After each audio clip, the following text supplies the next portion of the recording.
wanted to ask you about a report yesterday that Odell Beckham Jr. will be visiting you guys at some point after Thanksgiving. Could you confirm that and provide any information on, when that would happen or anything else? Yeah, not at this time. I can't.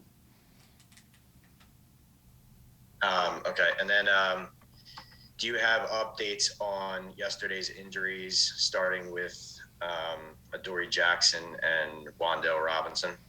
Yeah, some of these guys are still getting tests this morning. I will say with Wan'Dale, he has an ACL. His season's over. Yeah. Sorry to hear that. Thank you. You got it. Tom Rock. Brian, you guys have gone through a bunch of receivers here. What's the next step with Wan'Dale out? And, I guess maybe it even ties into Pat's first question about Odell. Yeah, well, we have plenty of receivers on the roster, Tom, as you know. So it's a short week. We'll get the guys ready to go, and we'll revisit things like we always do each week and see where it goes.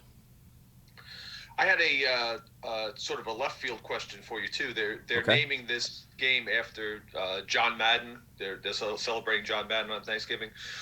Did you ever have any run-ins or experiences with him, or can you just talk about what he means to the game?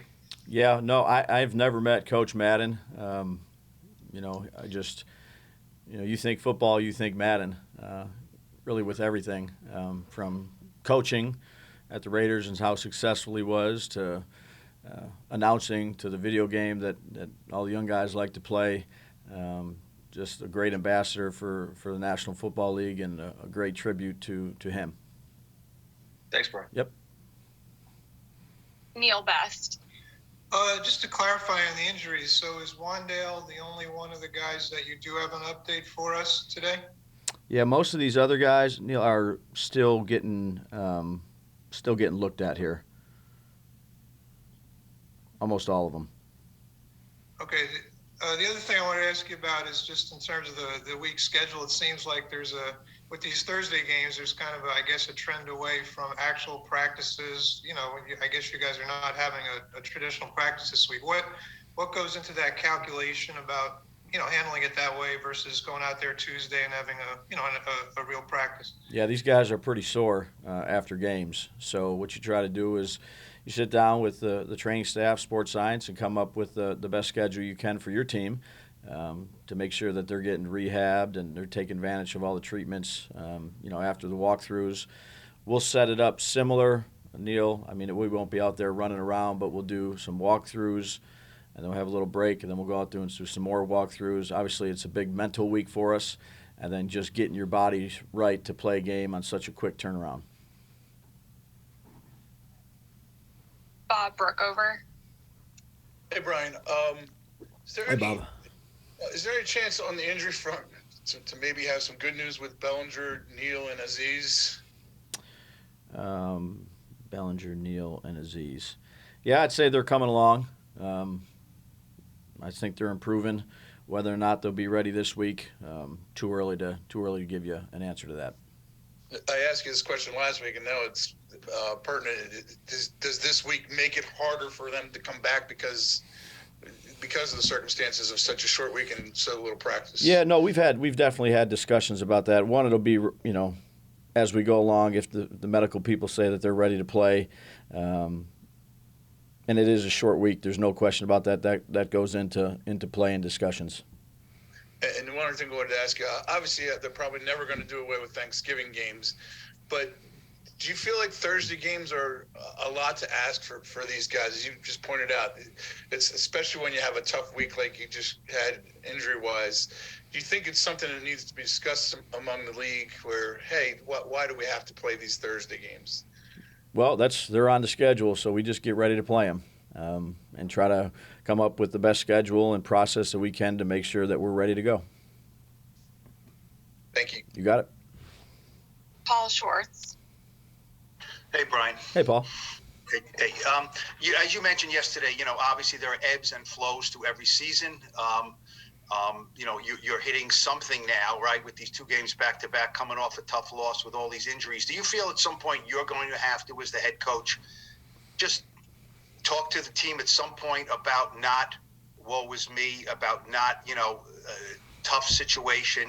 You've never had this many injuries this season, short week against a team that just scored 40 points in Minnesota. Is that kind of like in the manual at some point in the next few days? Yeah, Paul. I mean, I've tried to do that since I've gotten here. We're not about excuses. Never will be. We have people on our roster that are going to be ready to play, and that's our job as a coaching staff is to get them ready to play.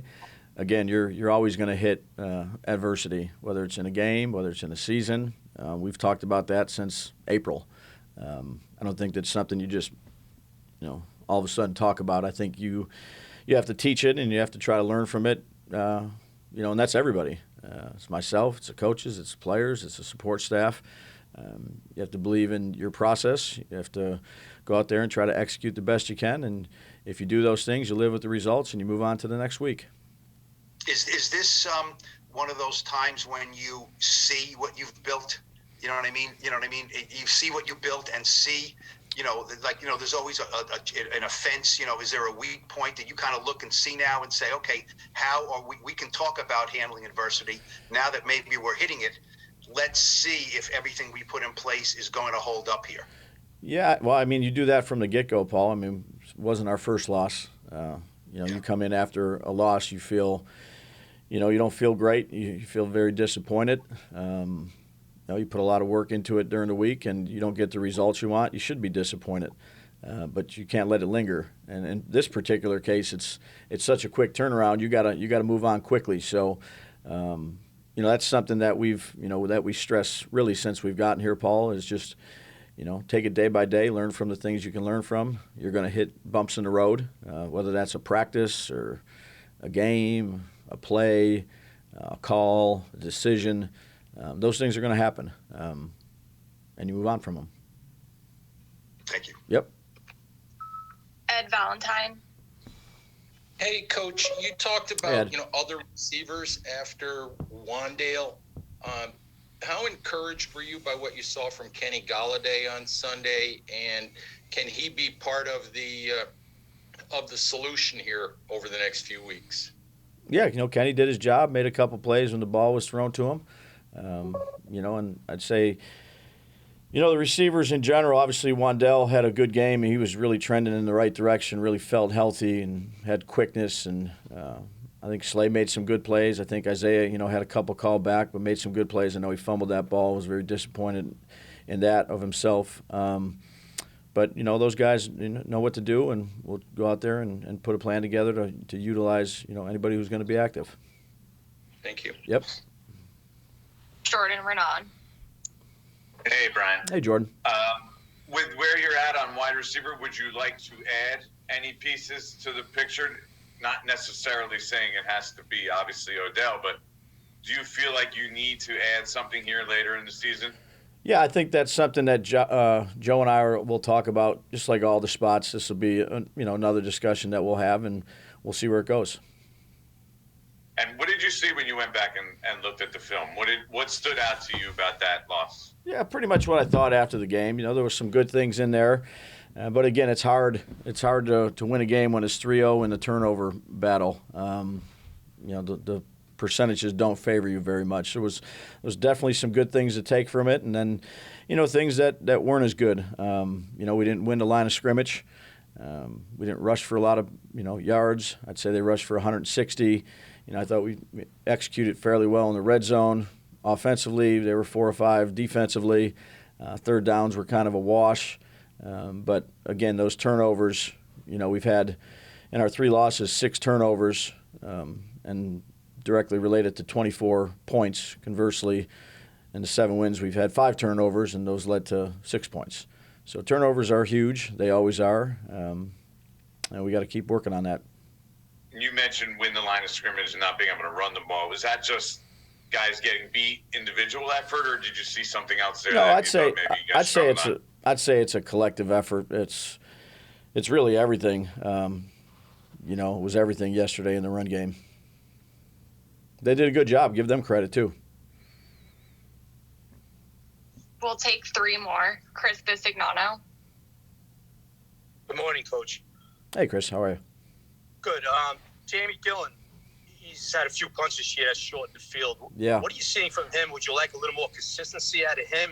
And can you talk about the special teams overall? Yeah, well, we missed those two. We missed those two kicks. One was blocked, and one was almost blocked. I'd say we need to do better in that area, all the way around. Graham's been really consistent kicking the ball. Jamie's had a couple that I know he'd like to have back, but he's working at it. We just need to do a little bit better in that area.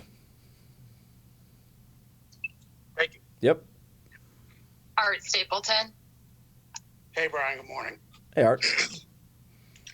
Along the lines of, putting this game behind you, you mentioned how the schedule obviously helps in that regard, but do you guys do your full review as you normally would in a week with the players and everything else, or do you kind of condense that, and does that almost help that you're not even focused on yesterday? Yeah, no, that's part of it on a short week. We as coaching staff, we watched it last night. I watched it at my house, and coordinators watch it, position coaches watch it, so I had conversations with them yesterday about it, and you really got to come in and get going on Dallas. You only have so many hours in a day, and that's what you have to do on these Thursday night games or afternoon games. Thanks, Brian. Yep. Last one here, Patty Trina. Hi, Brian. How you doing? Good, Patty. How are you? Good, thanks. I wanted to ask you about the offensive line. You had a few injuries on that offensive line. I know you don't know the status of these guys yet, but that being said, is there a concern with the continuity and the chemistry with having guys coming in and out, especially on this short week, in case you don't have like John or if Tyree can't go or, whoever might not be able to go? Yeah, I think, Patty, what you do is those guys get tons of reps during the week. And all the guys that we have been here. There's good communication with really all of them. I think Bobby's done a good job of mixing those guys throughout practices, too, and giving them reps so that different guys are working with different guys. And that's really no different than really wherever else I've been. You got to make sure. Obviously, you would love to have the same 5 guys out there, but usually that's not the case. You're going to have to adjust and make sure that those guys are doing a good job communicating with one another.